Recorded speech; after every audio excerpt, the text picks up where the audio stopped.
দেখুন বন্ধুরা, এই মেয়েটি কি করলো, তার মুখের কোনো কথা নাই, ইশারা ইঙ্গিতে কি বোঝাতে চাইছে আপনাদেরকে। দেখুন ভালো করে ভিডিওটি দেখলে বুঝতে পারবেন। আসলে এরকম দুষ্ট মেয়ে যদি প্রত্যেক পাড়ায় পাড়ায় একটি করে থাকে, তাহলে ছেলেদের আর কোনো অভাব হবে না, চাহিদা মাত্র সবকিছুই পাওয়া যাবে।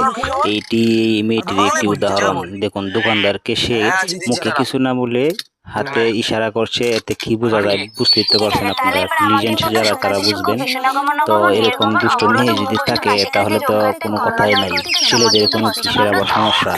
আমি এতে একদম হাসতে হাসতে ফিদা হয়ে গেলাম। আপনারাও ভিডিওটি ভালো করে দেখেন প্রথম থেকে লাস্ট পর্যন্ত, তাহলে বুঝতে পারবেন। কিন্তু ভিডিওটি স্কিপ করবেন না, স্কিপ করলে আপনারা কোনো কিছুই বুঝতেই পারবেন না, মজাও পাবেন না। তাই সম্পূর্ণ ভিডিওটি দেখার জন্য অনুরোধ রইল। সম্পূর্ণ ভিডিওটি দেখে যদি মনে করেন যে হাসি থামাতে পারবেন, তাহলে আপনাদের সাথে চ্যালেঞ্জ রইল, আপনারা ভিডিওটি লাইক করুন। ধন্যবাদ সবাইকে তখন ভিডিওটি দেখার জন্য।